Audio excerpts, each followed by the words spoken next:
Le titre de mon message, c'est Jette le filet. Dis à ton voisin, jette le filet. Je crois que ton voisin ne t'a pas bien entendu. Tu lui jette le filet. Jette le filet. Amen, amen, amen. Et là, vous allez dire, mais qu'est-ce qui se passe, pasteur Johan? Tu es parti à la pêche ou c'est comment? Jette le filet. Vous allez comprendre pourquoi ce titre. Amen. Nous allons le lire. Dans Luc chapitre 5, mon frère Kevin. Luc chapitre 5, verset 1. On va aller peut-être jusqu'au verset 6, voire 7. Tu peux aller jusqu'au verset 7, comme ça on verra. Luc chapitre 5, verset 1 à 7. Comme Jésus se trouvait auprès du lac de Génézareth, et que la foule se pressait autour de lui pour entendre la parole de Dieu, il vit au bord du lac 2 barques, d'où les pêcheurs étaient descendus pour laver leurs filets. On s'arrête là. Alors Jésus, il est près du lac, et il y a une grande foule qui est devant Jésus. Amen. Et là, la Bible dit qu'il voit 2 barques. Il voit combien de barques? 2 barques. Et il voit qu'il y a des pêcheurs qui étaient étendus, qui étaient là descendus pour laver leur filet. Donc les pêcheurs faisaient quoi? Ils lavaient leur filet. Amen. Et vous savez, quand vous lavez vos filets, ça veut dire que vous avez fini la pêche en fait. Et vous lavez les filets parce que voilà, il faut qu'ils soient propres. Amen. Verset 3. Il monta dans une de ces barques qui était à Simon. Simon qui est devenu Pierre. Il monta dans l'une de ces barques qui était à Simon et il le pria de s'éloigner un peu de terre, puis s'assit et s'assit, et de la barque, il enseignait la foule. Donc, qu'est-ce qui se passe?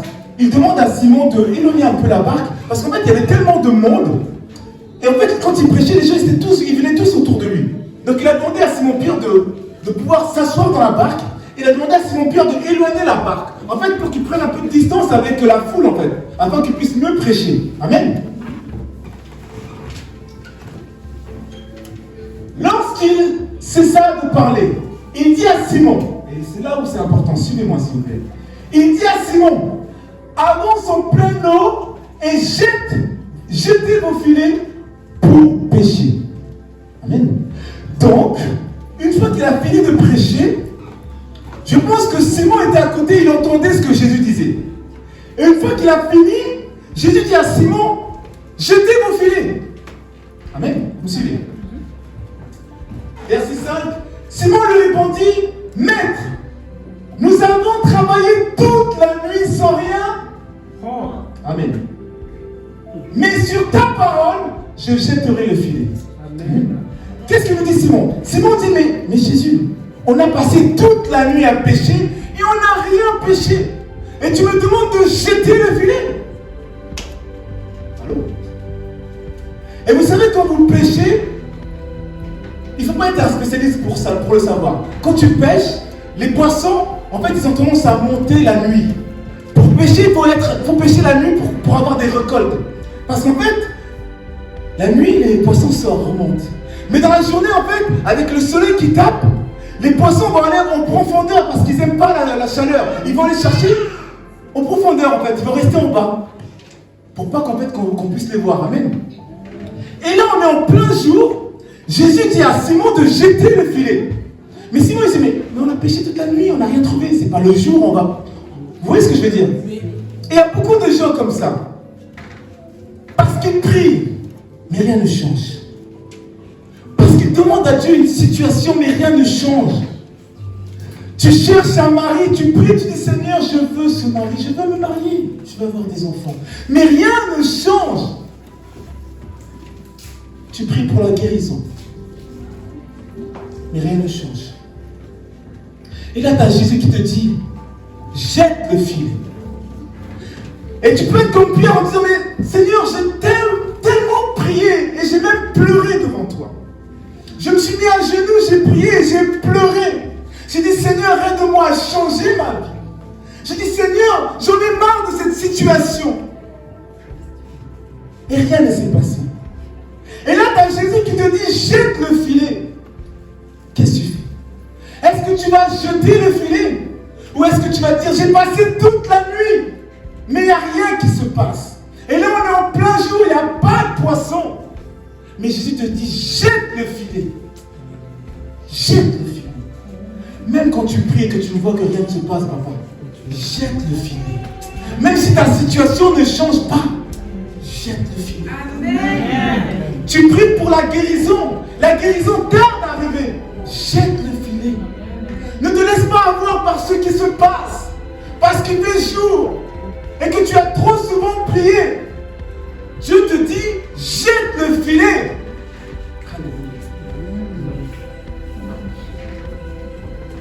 Pierre dit, reste là, verset 5. Pierre dit, nous avons travaillé toute la nuit sans rien prendre, mais sur ta parole. Sur quoi? Sur ta parole, je jetterai le filet. Tu ne dois pas jeter le filet au hasard. Sur la parole de Dieu, tu dois jeter le filet. Maxime, les gens te disent que tu as un cœur d'évangéliste. Mais tu dois jeter le filet afin que l'évangéliste puisse naître en toi. On te dit que tu as un ministère d'aide. Tu dois jeter le filet pour que ton ministère avance. Mais pour cela, tu dois jeter le filet. Tu ne peux pas dire oui. J'ai travaillé toute la nuit. Tu ne peux pas dire ça. Sur cette parole, si une personne a dit une parole sur toi, sur cette parole qui vient de Dieu, jette le filet. Même si on a dit que ta fille va parler, sur cette parole, jette le filet. Et il y a toi la guérison. Sur cette parole, jette le filet. Sur cette parole, la parole de Dieu. Si Dieu t'a parlé dans ton cœur, il t'a dit des secrets, prends cette parole et jette le filet. Jette le filet. Ne contrôle pas. Ne réfléchis pas. Ne te dis pas que tu as passé toute la nuit. Ne te dis pas que c'est impossible. Jette le filet au loin et tu verras la guérison. Alléluia. Aide-nous, Seigneur, à comprendre cela. Sur ta parole, je jetterai le filet.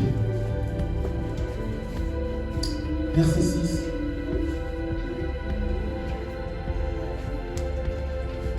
L'ayant jeté, ils prirent une grande quantité de poissons et leur filet se rompit. En fait, il a jeté le filet et quand il a jeté le filet, il y a eu plus que ce qu'il demandait. Et tellement c'était rempli. La Bible dit que le filet se rompait.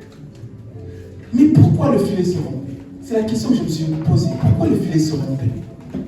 Et vous allez reviens juste au verset 5 juste avant. Même pas, au verset 4 s'il te plaît. On va comprendre quelque chose. Suivez-moi. Jésus dit, jetez vos filets. Il dit, jetez vos filets. Il ne dit pas qu'à Simon-Pierre. Il dit à tout le monde, il dit, jetez. Tous les pécheurs, il leur dit, jetez vos filets. Amen. Et regardez ce que Pierre fait. Juste après, verset 5. Pierre, il fait quoi? Il jette son filet. Jésus te demande aux pécheurs de jeter leur filet. Pierre jette que son filet. Amen. Et c'est là où le problème est. Jésus a dit à tous les pécheurs de jeter leur filet. Pierre a jeté que son filet. Pourtant, Pierre, c'est lui qui dominait dans tous les pécheurs, en fait. Il a le pouvoir de dire à tous les pécheurs, jetez vos filets. Mais rappelez-vous, au tout début, la Bible dit qu'ils étaient en train de laver leur filet. Si je me mets à la place de Simon, je me dis qu'en fait, finalement, les autres sont en train de laver leur filet. Je n'ai pas totalement confiance en Dieu. Je ne peux pas dire aux autres de jeter leur filet aussi parce que je ne sais pas ce qui va se passer. Les autres sont en train de laver leur filet. Donc, il se dit, bon, je vais écouter, je vais jeter juste mon filet. Comme ça, il n'y a que moi en fait qui m'engage en fait. Vous voyez ce que je dis? Je n'engage pas les autres parce que je ne suis pas convaincu de ce qui va se passer. Si Simon-Pierre était convaincu de ce qui allait se passer, il allait dire à tous les pécheurs de jeter vos filets. Mais il n'était pas convaincu. Mais vu que c'est Jésus qui le dit, il jette son filet. Amen. Est-ce que vous me suivez? Amen. Et vu qu'il a jeté que son filet, il y avait tellement que le filet se romput. Pourquoi? Parce que Jésus avait prévu un miracle pour tous. Mais lui, il a jeté que son filet. Amen. Vous savez, nous sommes dans une nouvelle saison. Cette église rentre dans une nouvelle saison. Elle rentre dans une nouvelle saison parce qu'il y en a un qui a jeté son filet. Mais il ne suffit pas qu'un seul jette son filet. Il ne suffit pas que moi ou le pasteur jetons le filet. Il faut que nous tous nous jetons le filet. Ne dis pas qu'il y a des chaises vides. Jette le filet. Amen. Ne dis pas que l'église n'avance pas. Jette le filet. Nous rentrons dans une nouvelle saison. Il y a des choses qui se passent. Des choses se passent et des choses se passeront dans la ville de Dreux. Mais pour cela, nous devons tous jeter nos filets. Arrête d'être tout seul à jeter. Je suis fatigué d'être tout seul à jeter le filet. Il faut que tous nous jetons le filet, afin qu'ensemble nous évangélisons la ville de Dreux. Mais pour cela, nous devons jeter le filet. Et malheureusement, nous sommes comme Pierre. Nous jetons un seul filet. Et du coup, Dieu a prévu des grandes choses pour cette église. Dieu a prévu que cette église avance, aille de l'avant, qu'il y ait plus de place, qu'on s'agrandisse. Il a prévu de grandes choses pour l'église de Tabernacle. Mais nous limitons les miracles de Dieu. Nous sommes comme Pierre, nous limitons les miracles de Dieu. En fin de compte, on est là, on regarde celui qui jette et on essaie de voir si vraiment il va pêcher quelque chose. Alors que nous devons tous ensemble jeter le filet, afin que cette église avance. Cette église ne pourra pas avancer sans toi. Amen. Il ne pourra pas avancer sans toi. Et Pierre était là, il n'était pas convaincu que ça allait marcher. Du coup, il a jeté que son filet. Et en jetant son filet, finalement son filet s'est rompu. Parce qu'il y avait tellement de miracles. Il y avait tellement de poissons. Quand Dieu donne, il ne donne pas un petit peu. Il donne énormément. Il donne en abondance. Mais pour cela, il faut avoir le courage de jeter son filet. Ce n'est pas donné à tout le monde. Mais il faut jeter ton filet. Jessie, toi qui me regardes, tu dois jeter ton filet. Ne dis pas que oui, je dois acheter ça, ce matériel-là pour commencer. Tu dois jeter ton filet. Alléluia. Tu dois semer pour récolter. Amen. C'est cher, sème et récolte. Amen. Mais nous voulons récolter sans semer.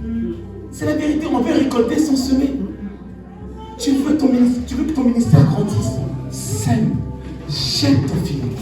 Tu le jettes loin et tu le regardes, tu dis bon, il est parti. Mais quand tu vas le recevoir, tu auras un sourire. Tu vas sourire parce que tu vas dire j'aurais dû le jeter plus tôt. Tu vas dire j'aurais dû le jeter plus tôt.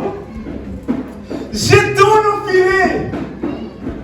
Jette ton filet. Dis à ton voisin, jette ton filet. Ne retiens plus rien, jette ton filet. Et laisse Dieu agir dans ta vie. Alléluia. Gloire à Jésus. Amen.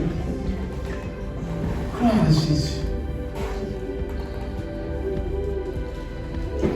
Ça m'a intrigué. Ça m'a bouleversé.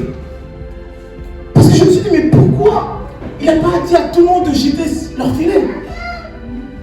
Parce que finalement, si tout le monde aurait jeté leur filet, ils auraient une plus grande récolte. Mais puisqu'il n'y avait qu'un seul filet, du coup c'était compliqué parce qu'il y avait tellement de poissons, il n'y avait qu'un seul filet, du coup quand ça se levait, le filet a rompu en fait. En fait, c'est comme si le miracle était caché. Vous voyez ce que je veux dire? Parce que, imaginez-vous, mettez-vous à leur place. Il y a tellement de poissons, ils sont là, et au moment de récolter, paf, le filet rempli. Dieu veut leur montrer quelque chose. Jésus veut leur dire quelque chose. Il veut leur faire comprendre que vous m'avez limité. Vous avez limité ma force. Vous avez limité ma puissance. Et parfois, on limite Dieu. On limite Dieu à cause des circonstances. À cause de ce qui se passe, on limite Dieu. On dit que c'est impossible pour Dieu. On dit c'est trop compliqué. Dieu ne pourra pas. Et on limite Dieu. Et Dieu, quand il agit puissamment, à un moment donné, ça rompt. Parce qu'en fait, on ne s'attendait pas à ça. On ne s'attendait pas à un si grand bonheur. Et on n'est pas préparé à ça parce qu'on n'était pas prêt. On s'est dit c'est impossible. Et finalement, c'est possible. Amen. Jette ton filet. Jette ton filet. Et tu verras que Dieu fera des grandes choses dans ta vie. Mais pour ça, il faut avoir le courage de jeter son filet. Pour ça, il faut avoir le courage de jeter son filet. Ce matin, je t'en prie. Ce matin, je te supplie de jeter ton filet. Ce matin, je veux que nous tous ensemble, nous puissions jeter le filet. Afin que cette église avance. Je le répète encore une fois, nous rentrons dans une nouvelle saison. Cette église connaît une nouvelle saison. Est-ce que cette nouvelle saison va être avec toi ou pas? Est-ce que tu vas faire partie de cette nouvelle saison ou pas? Est-ce que tu vas être de ceux qui bâtissent cette église? Ou est-ce que tu vas être de ceux qui vont aller dans une église qui est déjà bâtie? On a tous ces églises qui sont grandes, 500, 600 personnes. Et on est content, on se dit, waouh, ça c'est une église. Mais on vient, on n'a pas de rôle dans cette église. Parce que les rôles sont déjà dispatchés. Là, tu as la chance d'avoir un rôle précis dans cette église. Tu as la chance de pouvoir faire avancer les choses dans cette église. Et Dieu se souviendra de toi. Il dira, oui, toi, tu as fait avancer mon œuvre. Il va dire, toi, tu as fait ma volonté. Mais nous, il y a beaucoup de chrétiens qui courent dans des églises où il y a 1000 personnes. Et ils ne grandissent pas spirituellement. Ils sont contents parce que la louange est bien, ça se passe bien, mais spirituellement, ils ne grandissent pas. Mais nous sommes dans une église où nous allons grandir. Parce que nous faisons encore ensemble. Nous allons grandir ensemble. Nous allons mettre des choses en place ensemble. Je bénis l'Éternel pour le groupe de louange qui s'est réveillé. Alléluia.